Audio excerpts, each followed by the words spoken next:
Thank you so much for joining us. We are always looking for ways to support natural wellness, as many of these aligns with helping your body to detox from harmful chemicals. One recommendation we are always giving people is to go outdoors, as the sun has so many health benefits. So be sure to tap our reels feed to watch the past lives we had about sun's role in our biological clock and the circadian rhythm. And today we are going to go a little deeper into this topic by discussing grounding. That's why we're really excited to be chatting today on IG Live with Robert Ironshell, the grounded athlete. During this live, we are going to discuss grounding tools to help with grounding and how grounding may impact your skin, hormones, mental health, and much more.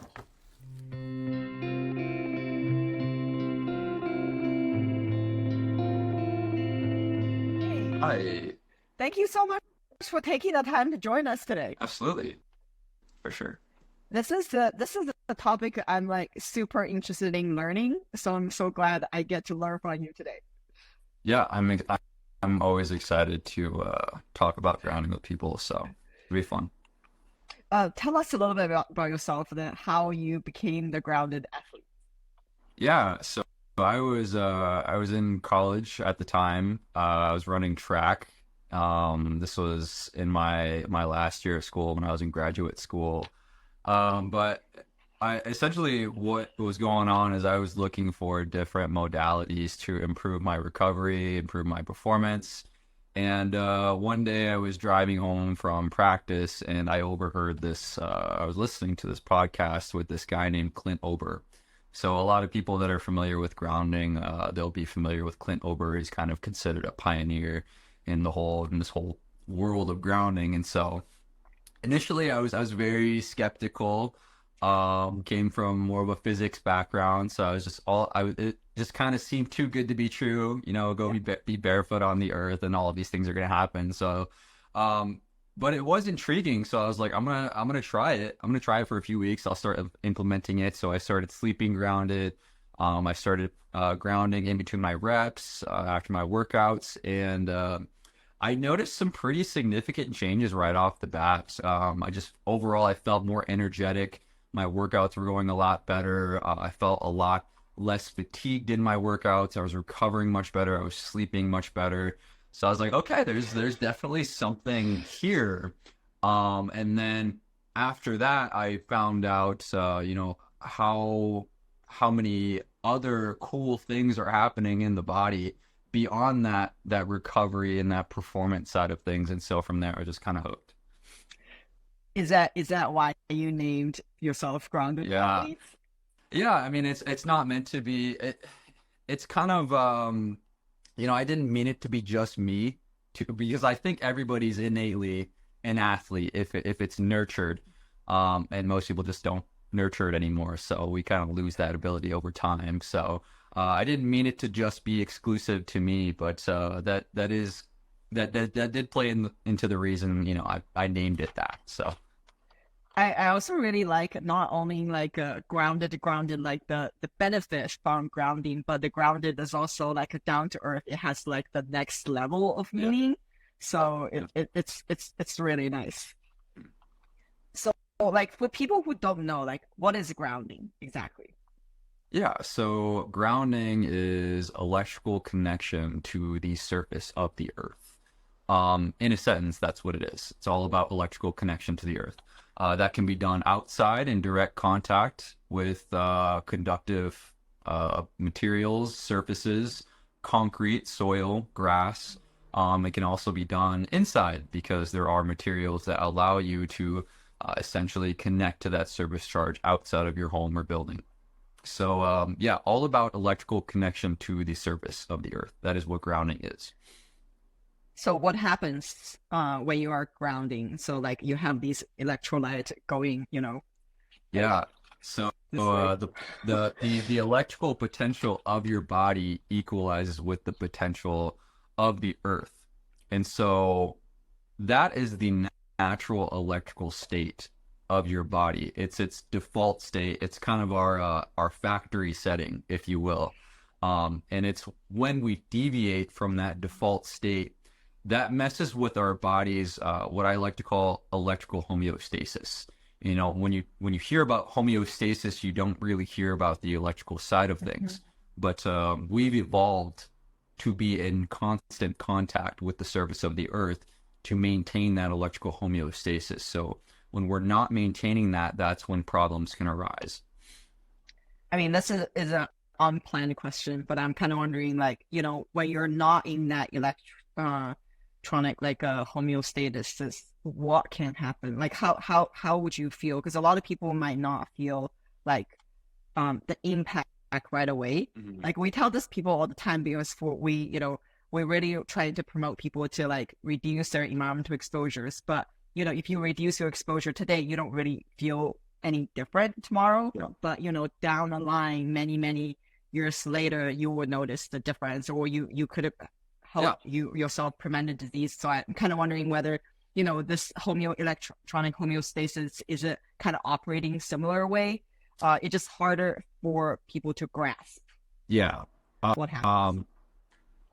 Yeah, I think I understand where you're going with that. So, a lot of people say they don't really notice, like in that moment, they don't feel more energized or anything. It's sometimes it's not until something happens that we realize what this practice is doing for us.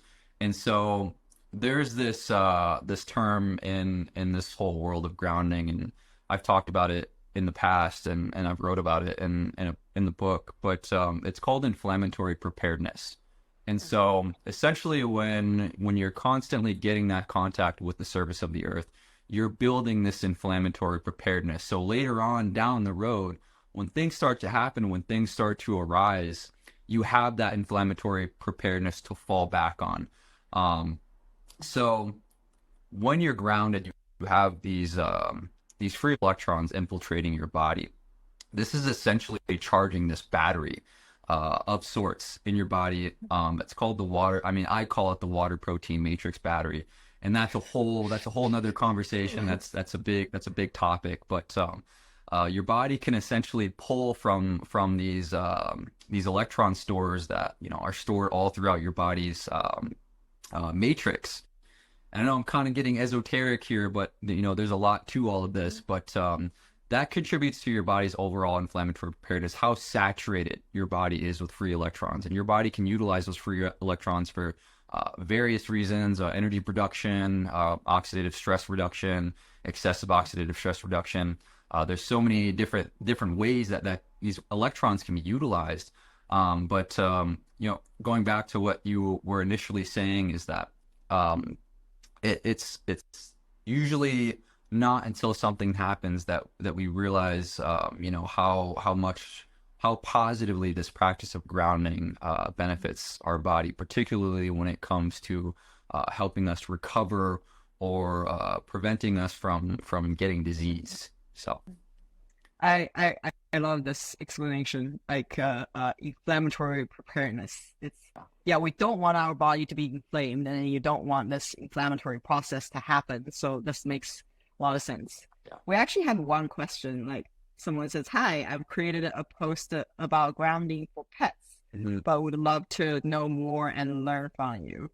Oh, This is yeah, for sure. I mean, speaking of pets, people that usually, when they start using like grounding mats and stuff in their home, one of like the big things that people always mention to me, they're like, my pets love the grounding mat. Like, they're always going to the grounding mat. And I mean, I think there's definitely something to be said about that, because the animals are, I believe, way more sensitive to these they got these natural electromagnetic energies. And so, when they want to be outside, they want to be in contact with the earth, because that's how their biological system thrives as well. And so when they sense that in the home, they're going to be drawn to it. So that's definitely a conversation I'd be up for having. So cool. I'm sure this audience will be very satisfied hearing this answer. While you were talking about inflammatory preparedness, I think you sort of answered my next question, but I'm still going to ask you is that how did you discover the benefit of grounding? Uh, yeah, I mean, that kind of goes back to how I initially came to grounding, when I was on that drive home and I was listening to that podcast. But after I started implementing it and I was seeing so many cool things happening, not only in the performance aspect of my life, but just in my sleep and my overall energy levels, how I felt, mental clarity and all that. Yeah, that kind of turned me on to this whole journey of just, figuring out what's going on exactly when your body is grounded. And that's basically what I've been doing the last 5 years is, I initially got started by, making these long format videos and putting them on YouTube, basically kind of breaking down these mechanisms, what's going on exactly, in the cardiovascular system and the nervous system.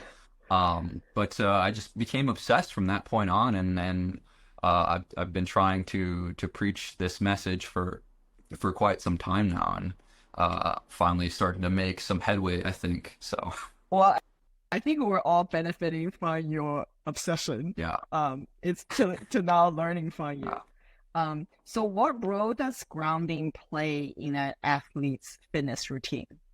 yeah. So the performance side of things. So what I was experiencing as far as my performance, why I was performing better, why I was recovering better. One aspect of that is, an easy one, sleep. I was sleeping much better. And sleep is your number one friend when it comes to being an athlete, rest and recovery.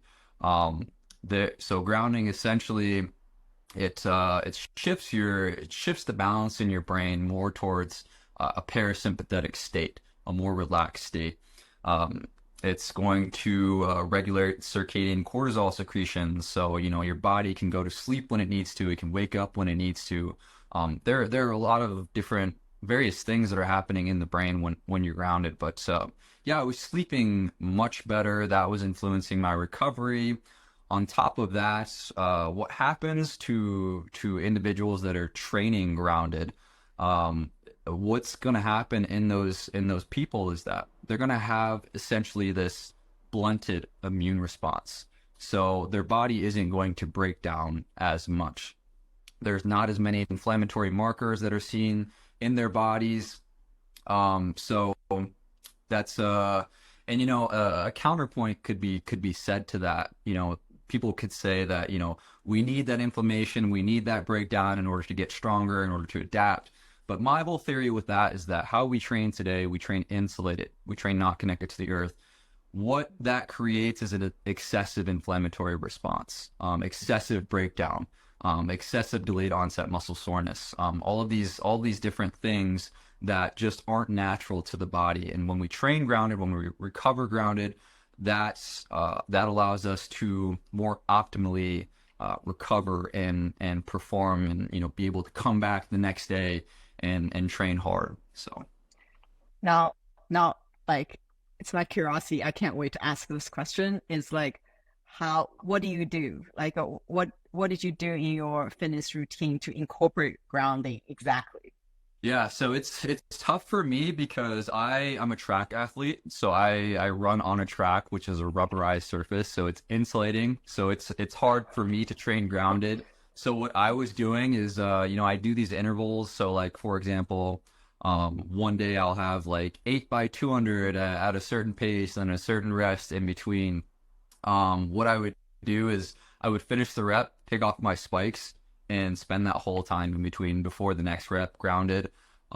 Even before the workout too, I'm barefoot. I'm doing all my dynamic warm up stuff on grass, and then after my workout too, spikes are off, shoes are off. I'm on grass. I'm doing my cool down and all that. But that's essentially how I implemented it in my training. So So for someone who's not athlete, although we want everybody to be athlete, yeah. bring that athlete inner of you, but for everyone who's not doing this type of intensive training, how do they? Yeah, you kind of cut out there, but I think I know where you're going. sound cut out. But for non-athletes, I think it's easier because you don't have to train on a rubberized track. For me, I have to because I compete in track. But other people, they can go find a nice patch of grass, soil that's flat, level, and they can do their workouts on that. Super, super easy. And concrete is an option too. I would recommend some kind of grounding footwear for that, and that can be found pretty easily. You can do your workouts on concrete, you can do it on grass, but yeah, it's if I wasn't a track athlete, it'd be a lot easier for me to get all my training done grounded. But Good to know. Do you find that grounding may also influence our hormones?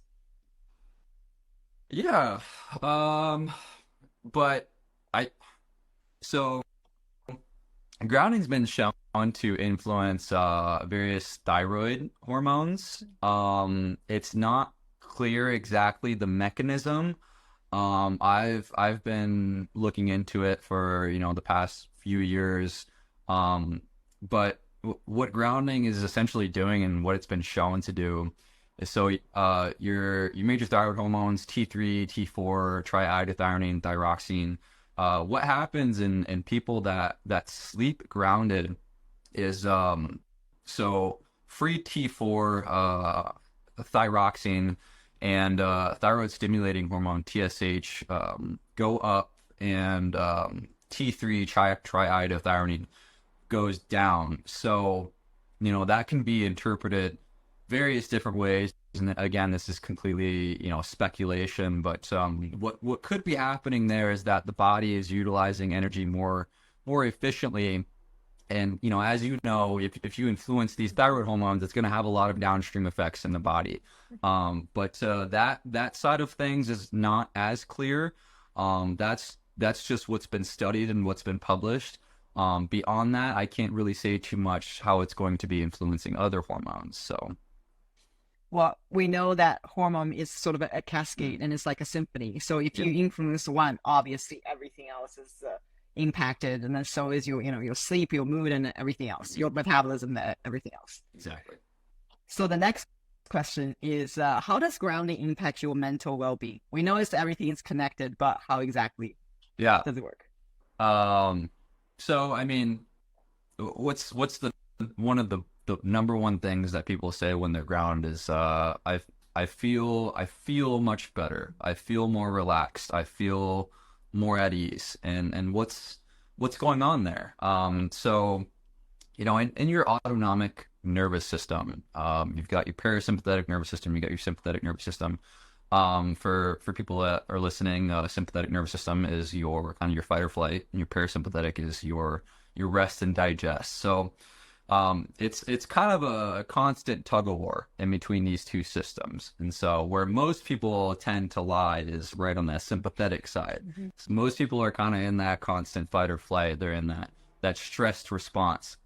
And so grounding via stimulating the vagus nerve essentially pulls us back right into the middle. I mean, we don't want to go too far in one direction or the other. We want to always be in parasympathetic or always in sympathetic. We kind of want to be right in the middle. It just depends on the context, what's going on. But if I'm just sitting here, I definitely want to be more towards that parasympathetic side of the autonomic nervous system.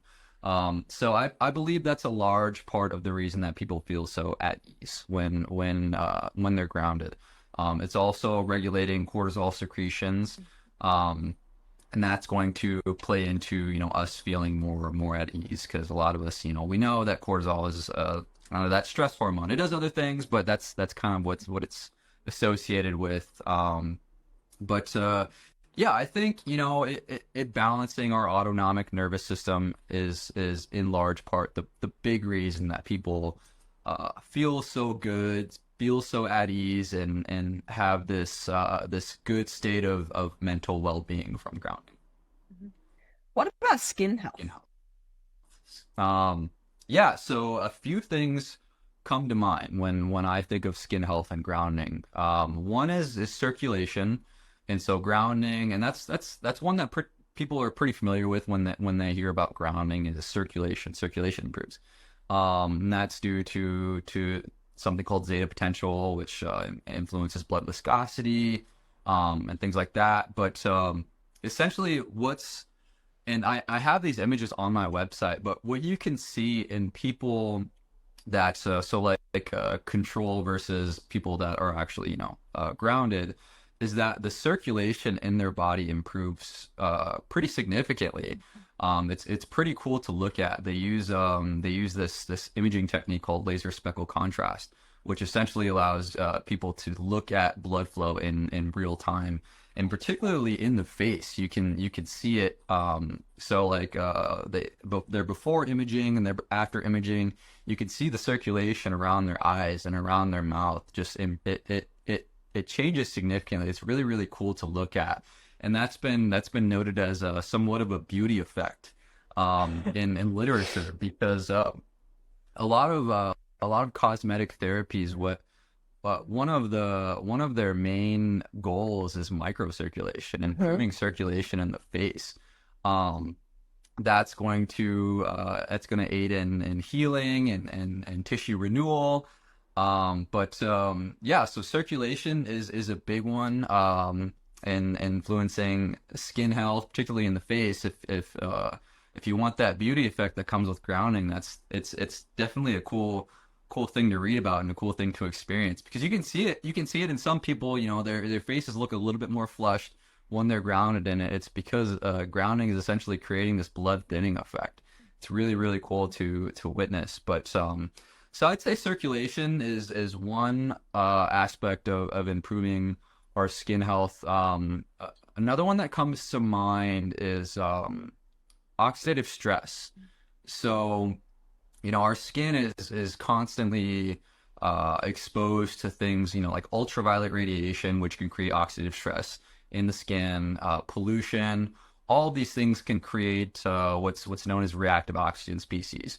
And these can damage skin cells. They can damage these proteins in your skin, like collagen and elastin, which essentially give your skin its firmness and its elasticity.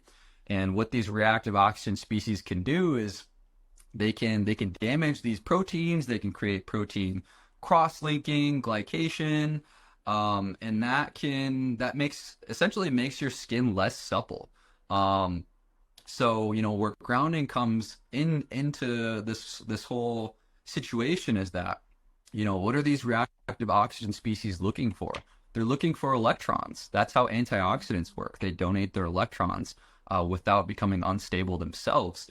And so I always tell people grounding is the number one source of antioxidant you can get. There are various drawbacks associated with chemical dietary antioxidants. And, the research isn't very promising on pharmaceutical administration of antioxidants. But grounding is a really, really effective way. I think the most effective way of combating excessive oxidative stress. And it's equally as deadly sister inflammation, because where you find oxidative stress in the body, you're going to find inflammation. You do any search on PubMed, you look up diseases, conditions associated with excessive oxidative stress and inflammation. You're gonna find these two processes festering in those conditions. So I would say as far as the skin health, reactive oxygen species, oxidative stress, that's a big one. And then another one I would say is the skin battery.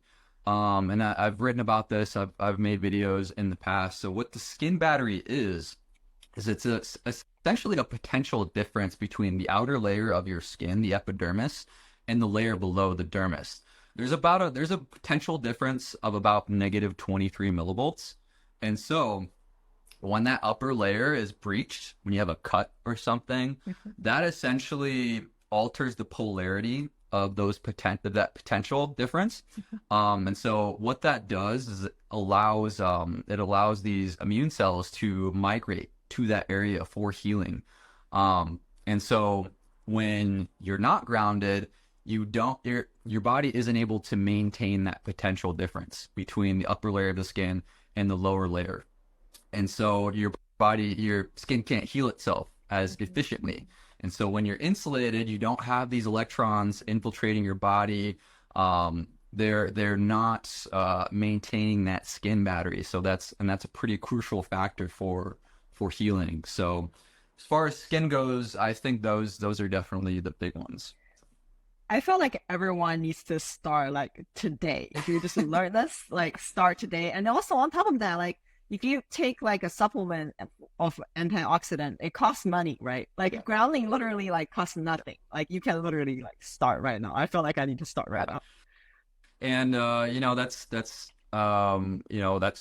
a realization that came to me a long time ago. It's like, why aren't more people doing this? Why aren't people like utilizing this really, really cool thing? It's literally one of nature's regulating factors, and people are ignoring it. And it was heartbreaking for me because it was free. Again, like you said, it's free. Like you don't have to pay money for it. And unfortunately, as far as the research goes, it's likely always going to be waning because it is free. There's nothing to be sold from doing research on grounding because nobody makes any money by selling. Yeah. So yeah. There's no drugs to be made, and there's no diagnostic to be made. You literally just need to take off your shoes and then go outside. Absolutely. Yep. So people always love something actionable. So if grounding can be done barefoot, great. But what are those grounding sandals? Yeah. And grounding shoes? So yeah, I have this Under the Grounded Athlete, this whole kind of brand and movement that I started 5 years ago. I have Olympus footwear, which is sandals, sneakers, and boots, which will be released this week. Essentially what those do is they create an electrical connection between you and the ground. So most shoes, you look at them, what are they made of? They're made of rubber. And so a big part of the whole grounding equation is conductors and insulators. So insulators don't allow the passage of electrical energy. Conductors, on the other hand, do. And so if we can make footwear conductive through electrical conductors like metal, incorporate those into footwear, you can ground through footwear. And that's what my footwear does. Gaia grounding sandals, Ether earthwear, Aureus earthwear, and then I've got a few more coming down the line. But these utilize copper that are installed into the sole of the shoe, which allow you to ground, which is measurable with a multimeter. You can see it in real time, the effects of grounding. So you can utilize those. I mean, you can utilize grounding mats. There are various different ways that can make grounding more convenient for you. Okay, I have maybe a stupid question to ask. So since you're connected to the earth and then you have these electrons floating around, what happens in a lightning situation? Yeah. In the very unlikely situation that you are exposed to a lightning strike. So grounding isn't going to increase your chances of being struck by lightning. If you're in a very wide open area and you are the easiest path to the ground, the electricity might take you as a path, but those sandals aren't going to have anything to do with that. Okay. The shoes aren't going to have anything to do with that. So, and the mat is not going to have anything to do with that either. No, yeah. So the grounding mats aren't connected to any electricity, and besides that, again, kind of with the lightning strike and the outdoor scenario, it's not going to take you as a path because the lightning just wants to get to the ground. That's where it wants to go. So it's not gonna go to you.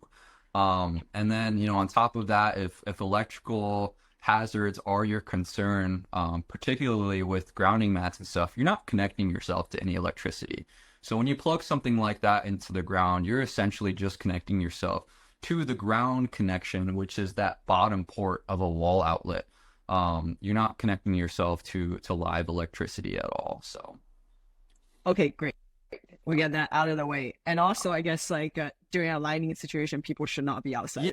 Anyway. Yeah, and there, I tell so, and if there is a thunderstorm, most of the time, so that's going to induce a positive charge on the ground below the thunderstorm cloud. So you're I mean, you're grounded in a sense, but you're grounded to a positive charge. So that's not conducive for your body. It's you're not going to be, you want to connect to free electrons. And so with thunderstorms are kind of a complex dynamic phenomena, but essentially what's understood is that the electric field from the thunderstorm cloud induces a positive charge on the ground below. So really, I mean, there's no point grounding underneath a thunderstorm. That's what I'm trying to say. That makes sense. Last question. Before I want to ask you about your book, because you mentioned your book and I felt like people need to read it. But how much grounding is enough grounding? Is grounding a concept like adding a little bit will benefit you? It's kind of like physical activity. There's a lot of research showing, even if you're a weekend warrior, that still helps. Any movement is better than no movement. Is grounding sort of the same, or you have to like get to a certain amount of grounding to receive the benefit?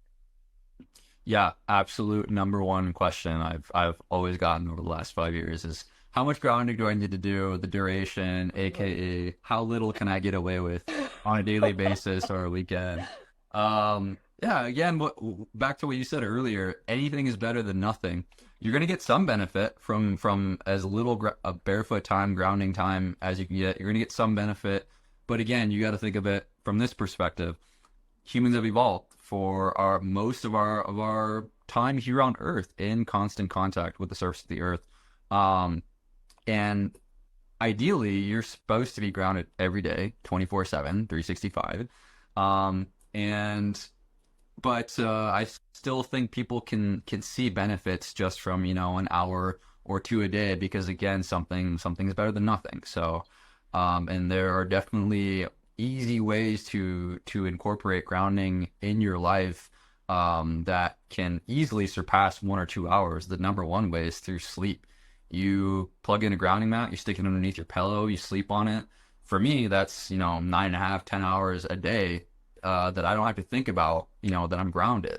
So there's a lot of ways that we can make grounding more conducive to our lifestyles. We can stick grounding mats underneath our keyboards and our mouse pads, and put them underneath our feet when we're working. There's so many different easy ways that we can incorporate it into our life. So don't be daunted by, I need to go outside and spend 3 hours just barefoot on the earth, twiddling my thumbs and stuff. So okay, so much to learn. Okay, tell us about your upcoming book. Yeah, Earth and Water. So the book is called Earth and Water, a short story of life's matrix. Hardcovers will be available on March 20th of this month on Barnes & Noble. And that's been quite the journey for me. That the whole process, I would say, took me about 5 years, writing and illustrating, 2 years, but a large part of it was organizing it. So how the book came about was I had this thing called the Earth and Water Library, which is essentially all of the articles, the lectures, all of these things that contributed to my knowledge about grounding and things that I wanted to share with other people. So I was like, oh, I can make a book out of this. And everything that we talked about thus far is in that book. So it's split up into, I mean, you can get the ebook and that's the whole thing, but the hardcovers are split up into volume 1 and volume 2. And there are 4 parts throughout these volumes. There's part 1, part 2, part 3, and part 4. So part 1 is called Earth Introduction, gives you all of your introductory material, kind of your basic physics on what's going on when your body is grounded. Part 2 is called Earth and Body. That's essentially how grounding is affecting the various systems in your body, the cardiovascular system, the nervous system, the immune system. And then part 3 is called Earth and Water, how grounding influences the water in your body, which is a very important part of this whole grounding thing. And then part 4 is called Earth Application, how you can apply this in your life, best Perfect. practices, how you can see grounding in real time, utilizing multimeters, how to test your grounding mats and all that. So and it's a nonfiction book. It's a science book, but it's also a story that I created. It's a fiction story taking place throughout this nonfiction book. So it's a really, really cool experience. It was a pain in the ass to, format, and I've read that thing probably over 400 times. It's right around 860 pages, so it's a dense read, but it's fun. You're gonna learn everything you could possibly want to learn about grounding.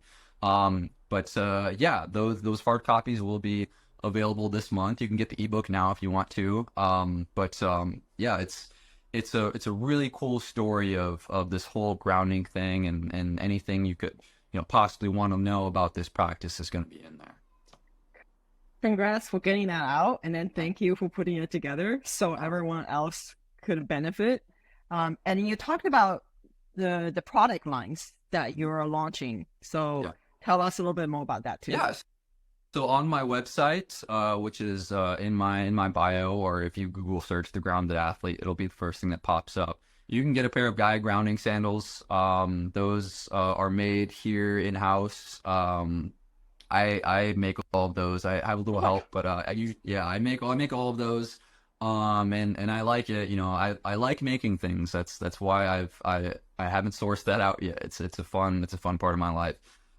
This year, or not this year, this week, I'm putting out some sneakers and some boots, which have been requested for a long, long time. So I'm happy to finally have those out. And then in the future, I will be having some athletic sneakers and then some hiking boots added to that line.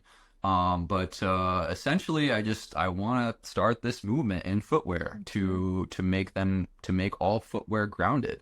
I don't necessarily have to have ownership of it. It doesn't need to be unique to me. I hope all shoe brands, start to realize how important this is for people's health, and they kind of jump on it. So yeah, I have products that people can utilize outside if they want to be grounded in sandals or sneakers or boots. So yeah, I'm putting a link out this week for the sneakers and the boots. But if people want a pair of sandals, they can head to my website. Those lots of different colors. Yeah, that's my Olympus footwear line. So. That's awesome. We'll make sure all this information is is in a post promoting this live, and I will also make sure to list your book on our website, because I think this is really important for people to learn. Well, I really appreciate that. I think it'll help a lot of people, and that's why I wrote it. So I think it's a lot of people, they're not really ebook people, but a lot of people like to have physical books these days, and people really push to have those physical copies out there. So I did my best to do that, and I'm thankful that I was able to do that. So I'm very excited to get the book out there, and to get as many people as possible onto this whole message of grounding. Anything else you'd like to share? No, I think we covered some pretty good bases in this interview, in this Instagram live. So Yeah, and thank you for answering the questions that I haven't told you before. Like it just came up, and I was like, okay, I have to ask you this. Absolutely. I feel like I've answered every question under the sun when it comes to grounding. So it's yeah. Okay. So one last question from the audience is, can you repeat what the podcast was? The one that inspired you, I think. I think it was the Ben Greenfield podcast. I think Ben Greenfield was talking to Clint Ober. I don't remember because that was like 2017, but I'm pretty sure that was the one. And Ben Greenfield's had a ton of really cool guests on, but I'm pretty sure that's the one that it was. So Yeah, he's probably tried everything biohacking, longevity under the sun. yeah, and I'm not that. I like to keep things simple. I don't get too complex with things. I eat natural food. I get sunlight. I go outside, take my shoes off. I ground, And that's about the extent to me maintaining my health. And people will be surprised just how far those things can take you. People just need to start. We also tell people all the time, you know, starting a healthy lifestyle, just start small. And you can always start with grounding and cost nothing. And then you can move on to other things. Yes, yes. Master the basics, master the fundamentals first, and then we can worry about fancy stuff later. Agree. Oh, great. Thank you so much for sharing your knowledge. We'll be keep following and then share your updates. This is really amazing. Okay. Well, yeah, I appreciate it. I enjoyed talking to you, Jen. It was a cool combo. If you have another book coming out, we're gonna have to interview again. Yeah. Hey, I'm already thinking about the next one, so maybe in the future. Awesome. So keep us posted too. I will, for sure. Okay. Talk to you soon. Thank you. Yeah. Talk to you later. Yep. Bye. Bye.